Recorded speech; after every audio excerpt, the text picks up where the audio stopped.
All power to the people. It's your comrade Garlic here again. Hope everyone's staying safe during this pandemic. Since we're all inside, I figured why not keep on reading. This time we're reading on the questions of race and racism, revolutionary national liberation, and building the united front against imperialism, a statement in support of the White Panther Organization. Starts off with a quote by George Jackson. The quote goes, "The economic nature of racism is not simply an aside. Racism is a fundamental characteristic of monopoly capitalism." 1971. Introduction. Many people believe that racism, indeed the very concept of race itself, develops automatically when groups of people with different complexions, hair, and body types are brought together. This is not so. Actually, the concept of race is barely 500 years old. The common people have been programmed in accepting race as a normal, natural thing to prevent them from questioning, investigating, and challenging the ideas and roots of race and racism. Race and racism are the inventions of specific social class and devised to serve a specific social purpose. The creators are the oppressor, capitalist ruling class, and the purpose is to divide the laboring class that the capitalists exploit against themselves. This is because, if united, the workers pose the single greatest threat to the capitalist class monopoly over social wealth, power, and control. A dispassionate study will show that in every situation where race has arisen to become a sharp dividing social factor, the hands of the capitalists can be seen pulling the strings. It is only they who benefit from the conflicts. George Jackson clearly recognized this. He pointed out that while white racism, the dominant form of racism in America, expresses itself as, quote, "the morbid traditional fear of blacks, Indians, Mexicans, and the desire to inflict pain on them when they begin to compete in the industrial sectors. The resentment and the seedbed of fear are patterned into every modern capitalist society. It grows out of a sense of insecurity and insignificance that is inculcated into the workers by the conditions of life and work under capitalism. This sense of vulnerability is the breeding ground of racism. At the same time, the ruling class actively promotes racism against the blacks of the lower classes. This programmed racism has always served to distract the huge numbers of people who subsist at just a slightly higher level than those in a more debased condition. In the 1870s, the strikes frequently ended in anti-Chinese or anti-black lynchings. Racism has always served in the U.S. as a pressure release." End quote.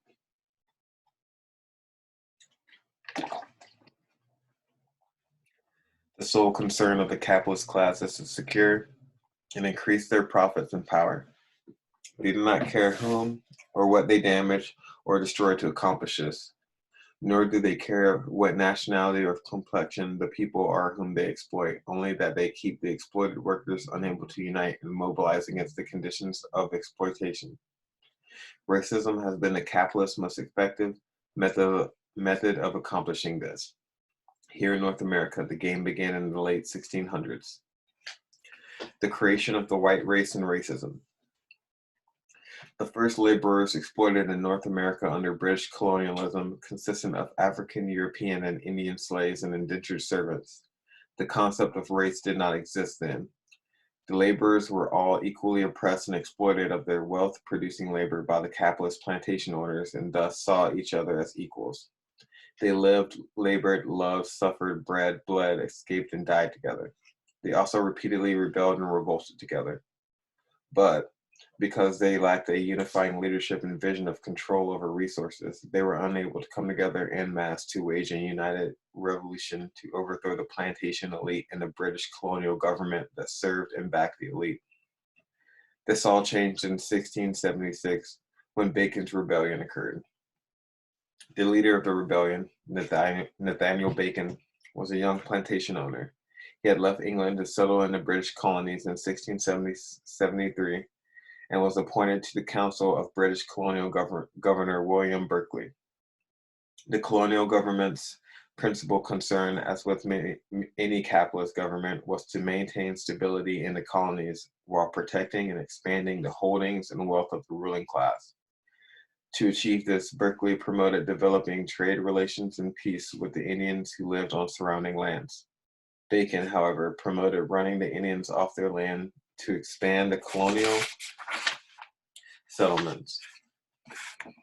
In defiance of Berkeley's policies, Bacon independently organized and led poor farmers who lived on the outskirts of the colonies, most of whom were recently freed indentured servants, on murderous terror raids against nearby Indian communities.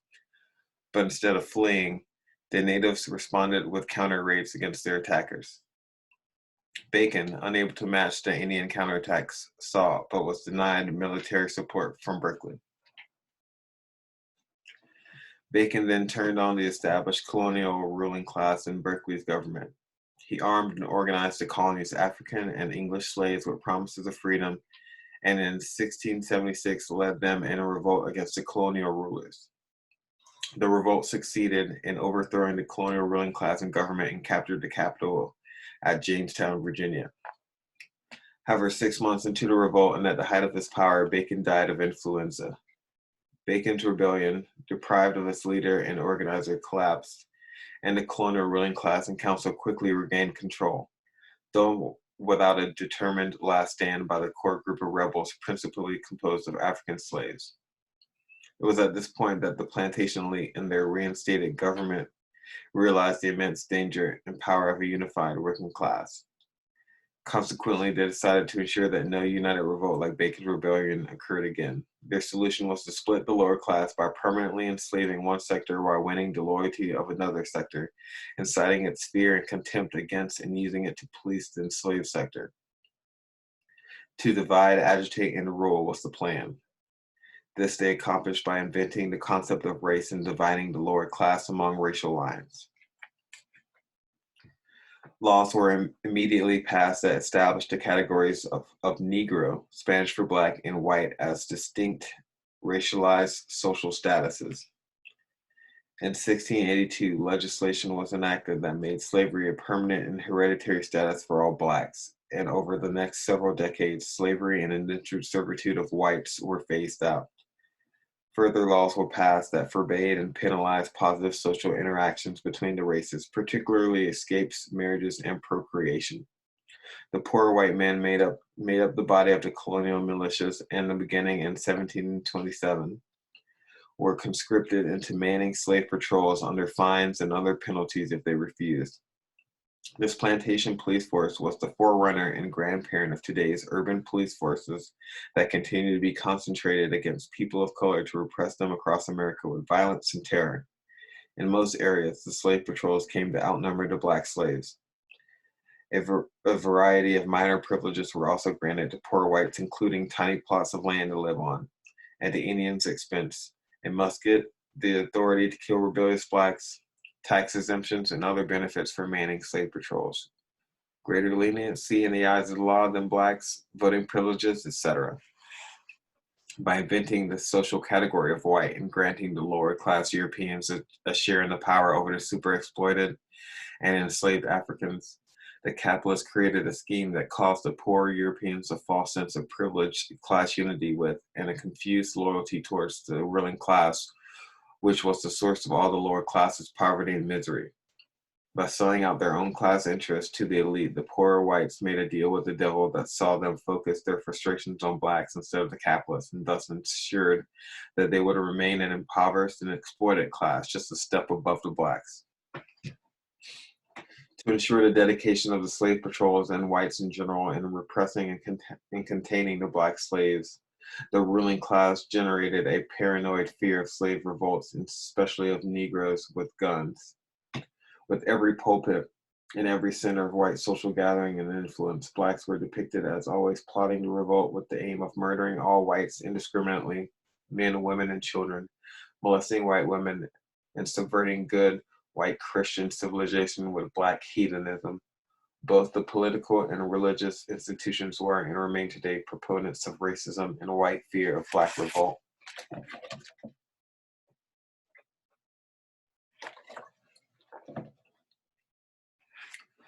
The church hierarchy, which was tied in the ruling class or the ruling elite, also fueled to the fire of racism by theolog- uh, sorry, theologizing the myth of white racial superiority over all races, claiming that whites were the Creator's chosen people, destined to rule over all others as a divine right, and that slavery was a punishment ordained by the Creator for blacks as the curse of Canaan. It was through these combined methods that white supremacy and the very concept of the white and black races were born and spread, and remain today normalized concepts that divide the lower class to further the interests of the wealthy elite. The capitalists found race and racism such effective tools for manipulating and undermining the working class that appeals to race and racism overtly and subliminally have been their generalized method of subverting working class struggles and manipulating workers to serve as mercenaries and mindless cannon fodder in fighting capitalist wars. To solidify lower class support, the capitalists who were struggling to break free of British control appealed to poor whites to fight the American Revolutionary War to achieve an independent white nation. The Declaration of Independence expresses this in the statement, quote, when it becomes necessary for one people to dissolve the political bonds which have connected them with another, end quote. Because of the racialized identity of whiteness, the colonists have come to identify themselves as a different people than the English. From such wealthy elite notables and founding fathers as Benjamin Franklin, James Madison, Jedediah Morse, they all emphasized in public and in private letters that America was to be a white nation. This was specified in one of the first legislative acts of the independent American government, the Naturalization Act of 1790, that stated that the U.S. was to be a white republic. The white racialized identity, which has its origins in the Virginia colony, was subsequently adopted into European thinking and served as it had in North America. To rationalize European colonization of people of color in Asia, Africa, Australia, and elsewhere, and to alienate the European working class from uniting with the super oppressed peoples of color. The American capitalists used the same device to justify their brutal and genocidal seizure of Indian and Mexican lands to expand their agricultural empire. They won the allegiance of the poor whites by promoting these actions as white manifest destiny, as the duty and calling of whites to conquer inferior peoples, and by giving out free land grants. These same appeals were used today in pursuit of U.S. conquest and repression of people of color. Only the concept of white supremacy and manifest destiny have become so ingrained and normalized in the collective white American mind that they need not be explicitly stated. Moreover, to do so is politically incorrect and unwise in today's world where people of color have been proven unwilling to accept overtly expressed racist oppression. Witness the national independence struggles of the 20th century against European colonialism that swept Asia and Africa, the urban uprisings, civil rights, and new African First Nation, Mexican and Puerto Rican liberation struggles in America, the worldwide opposition to South African apartheid, etc. Therefore, the white supremacist appeal today is made and pursued more clandestinely and with greater sophistication using such code words such as spreading democracy, fighting terrorism, fighting crime, preventing the spread of communism, etc. But any objective analysis quickly reveals that these policies, backed by extreme state violence and demonizing labels such as criminal, terrorist, etc., are consistently applied to non-white peoples, and it's the white U.S. population that's appealed to in order to back these policies. That the national identity of America remains that of a white nation is revealed by its population being still classified by race, with panic arising anytime the elites claim some other race like Latin American migrants are threatening to overrun the white majority, or that blacks are a danger to the stability and moral integrity of America. White racism caused many whites, especially of the lower class, to become so consumed and intoxicated with the myth of their racial superiority, their right to repress and contain blacks and others' ambitions, and the idea that their own poverty and lack of power was somehow the fault of blacks, that they've resorted to confused fundamentalist reactionary violence to subvert every effort of blacks to improve or challenge their own conditions. Thus, black political economic struggles and gains have frequently been followed by reactionary white violence, or the rise of the far right-wing white terrorist groups like the Ku Klux Klan and the Knights of White Camellia, for example. The white mobs that attacked blacks in Massachusetts and Philadelphia, Boston, and Cincinnati to repress the black vote. The frequent lynchings during Reconstruction, white riots against black communities when blacks moved in large numbers to northern and western cities to fill industrial jobs in the 1900s, mob attacks and violence to repress civil rights struggles in the South during the 1950s, 60s, etc. This reactionary fanatical racial violence and conflict occurs always upon incitement. This reactionary fanatical racial violence and conflicts occurs always upon incitement of the ruling class elite to divert and neutralize the danger of revolt of any sector of the ruling class against their class exploitation and political impotence.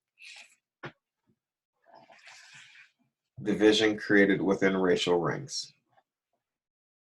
The divide and rule scheme was further refined based upon the claimed proposals of a Caribbean slave owner, Willie Lynch, to a gathering of plantation owners in Virginia in 1712. Lynch proposed not only instigating sharp division between blacks and whites, but among the black slaves as well, by playing on minor differences between them to generate envy, fear, and distrust. He proposed that the slaves should trust no one except the plantation elite, that they should be hostile towards themselves, and that hostility should be maintained between them and the lower class whites. Lynch put it this way, quote, "Gentlemen, I greet you here on the banks of the James River in the year of our Lord 1712. First I shall thank you, the gentlemen of the colony of Virginia, for bringing me here. I am here to help you solve some of your problems with slaves. Your invitation reached me on my modest plantation in the West Indies, where I have experimented with some of the newest and still the oldest methods for control of slaves. Ancient Rome would envy us if my program was implemented. As our boat sails south on the James River, named for our illustrious king, whose version of the Bible we cherish, I saw enough to know that your problem is not unique. While Rome used cords of wood as crosses for standing human bodies along its old highway in great numbers, you are here using the tree and the rope on occasion. I caught the whiff of a dead slave hanging from a tree a couple miles back. You're not only losing valuable stock by hangings, you're having uprisings. Slaves are running away, your crops are sometimes left in the fields too long for maximum profit. You suffer occasional fires, your animals are killed. Gentlemen, you know what your problems are. I do not need to elaborate. I'm not here to enumerate your problems. However, I'm here to introduce you to methods of solving them. In my bag here, I've outlined a number of differences among the slaves, and I take their differences and make them bigger. I use fear, distrust, and envy for control purposes. These methods have worked on my modest plantation in the West Indies, and it will work throughout the South. Take this simple little list of differences and think about them. On top of my list is age, but it's here because it starts with an A. The second is color or shade. There is intelligence, size, sex, status on plantation, attitude of owners, whether the slaves live in the valley, on the hill, east, west, north, or south, have fine hair or coarse hair, or is tall or short. Now that you have a list of differences, I give you an outline of action. But before I shall assure you that this distrust is stronger than trust, and envy is stronger than adult adulation, respect, or admiration. The black slave, after receiving this indoctrination, shall carry on and will become self-refueling and self-generating for hundreds of years, maybe thousands. Don't forget, you must pitch the old black male versus the young black male male versus the old black male. You must use the dark-skinned slave versus the light-skinned slave, and the light-skinned slave versus the dark-skinned slave. You must use the female versus the male, and the male versus the female. You must also have your white servants and overseers distrust all blacks, but it's necessary that your slaves trust and depend on us. They must love and respect and trust only us. Gentlemen, these kits are your keys to control. Use them. Have your wives and children use them. Never miss an opportunity. if used intensely for 1 year, the slaves themselves will remain perpetually distrustful. Thank you, gentlemen. End quote. These methods of dividing slaves and blacks versus poor whites can clearly be seen still in operation today, and the effects still remain with us: the distrust, fear, and envy. While the lower classes have come to love, emulate, and depend on the predatory capitalist class, its wealth, luxury, and artificial prestige are all obtained through the labor, powerlessness, and poverty of the working class. Yesterday's shadow slaves are today's wage slaves, only the slave class today has grown to include all races and nationalities. Capitalism creates racism abroad. Kwame Nkrumah observed that the same game of racial divide and rule was played when capitalism took root in Africa. The close links between class and race developed in Africa alongside capitalist exploitation. Slavery, the master-servant relationship, and cheap labor were basic to it. The classic example is South Africa, where Africans experienced a double exploitation both on grounds of color and of class. Similar conditions exist in the USA, the Caribbean, and Latin America, and in other parts of the world where the nature of the development of productive forces have resulted in racist class structure. In these areas, even shades of color count, the degree of blackness being a yardstick by which social status is measured. A racist social structure is inseparable from capitalist economic development, for races inextricably linked with class exploitation. And a racist capitalist power structure, capitalist exploitation, and race oppression are complementary. The removal of one ensures the removal of the other. The effects of industrialization in Africa, as elsewhere, has been to foster the growth of the bourgeoisie and at the same time the growth of the politically conscious proletariat. The acquisition of property and political power on the part of the bourgeoisie and the growing socialist and African nationalist aspirations of the working class both strike at the root of racist class structure, though each is aiming at different objectives. Bourgeoisie supports capitalist development while the proletariat, the oppressed class, is striving towards socialism. In South Africa, where the basis of ethnic relationships is class and color, the bourgeoisie comprises of 1/5 of the population. The British and the Boers, having joined forces to maintain their positions of privilege, have split up the remaining 4/5 of the population into blacks, colored, and Indians. The colored and Indians are minority groups, which act as buffers to protect the minority whites against the increasingly militant and revolutionary black majority. In the other settled areas of Africa, a similar class-race struggle is being waged. A non-racial society can only be achieved by socialist revolutionary action of the masses. It will never come as a gift from the minority ruling class, for it is impossible to separate race relations from the capitalist class relationships in which they have their roots.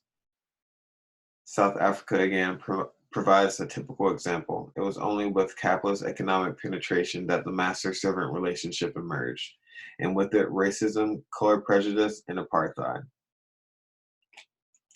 Slavery and the master-servant relationship were therefore the cause rather than a result of racism.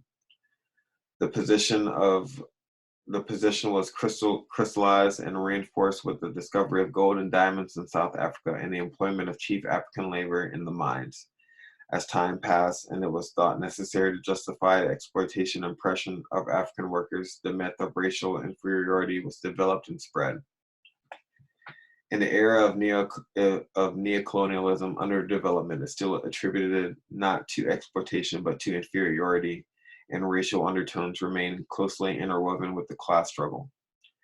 It is only the ending of capitalism, colonialism, imperialism, and neocolonialism, and the attainment of world communism that can provide the conditions under which the race question can finally be abolished and eliminated. Those were all quotes by Kwame Nkrumah and Class Struggle in Africa, 1970. An example of racism incited to divert working class struggle. World War I was a competition between the European imperialist countries for access to and control over the abundant natural resources in the markets of the Third World colonies. The war generated a boom for the war industrialists, particularly the American steel and manufacturing industries that were producing and selling weapons, machinery, and spare parts needed by the European elite to supply their armies, which were manned by the working class, of course. When the U.S. entered the war in 1917, the mandatory draft created a large shortage of white industrial workers. Laborers were needed. With promises of plenty, Southern blacks were drawn by the industrialist job recruiters into the northern and western cities to fill the vacant jobs. The poor migrant blacks were also a welcome replacement since they would accept work at a much lower wages than the white workers would tolerate, thus increasing the capitalist profits by lowering labor costs. The war's end in 1918 saw the return of the whites in the need of employment. A strong working class movement was already underway in the U.S., which had the capitalists in a panic. They feared working class revolution like the one that had succeeded in overthrowing the capitalist class in Russia in 1917. To offset a united racial struggle of the working class, poor capitalist agents within the trade union movement incited the whites against the blacks, diverting their attention away from challenging capitalist class oppression and towards the blacks who'd stolen their jobs, and were driving down wages. This appeal to reactionary race hate to channel the anger of white workers away from challenging working class exploitation provoked racial violence against blacks, which culminated in widespread white race riots in the Red Summer of 1919.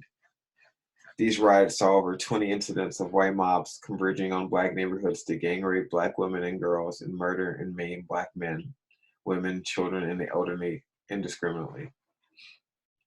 Fast forwarding to today, we still see an identical situation of competition over jobs along racial lines taking place between blacks versus Mexican and Latin American migrants. Under centuries of colonial and neo-colonial policies, U.S. capitalists with government backing have robbed the fertile land and resources and crushed the economies of their countries, imposing imperialist policies that have violently driven millions upon millions off their native lands and into complete insecurity, poverty, and beggary. In desperate needs of jobs to provide for their families, many are forced to migrate to America to fill jobs that pay starvation wages or deprive them of benefits employed by legal workers. This predicament duplicates that of blacks who are forced to migrate to the northern and western cities from the south in search of employment upon being pushed off the land by clan terror and being otherwise compelled to live in impoverished servitude. But instead of struggling alongside these migrant workers today, blacks have been incited by imperialist agents and propaganda to assume much the same repressive role as the white workers during the early 1900s.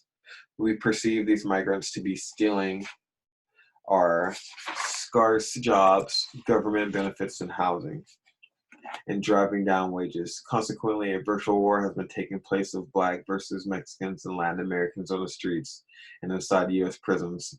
Much of the violence which begins inside the prisons where these races are forcibly confined in miserable close quarters spills over into society. In just 2005, over 300 race riots occurred in the California prison system alone, mostly between black versus Mexican and Latin American prisoners. These conflicts have exploded repeatedly as excited by the imperialist-controlled prison guard unions. So once again, the capitalists whose greedy ambitions are the cause of massive poverty, job shortages, land theft, and forced migrations of both blacks and the native people of this region of the world, who must risk their lives to cross borders created by capitalists and white racism. How the commonly oppressed people, who are all victims of class and national oppression, warring against themselves. I'm going to stop right there. Tripping over my words a lot, so thanks for bearing with me. I'm going to hit the next part of this up soon. Y'all have a great night, and all power to the people.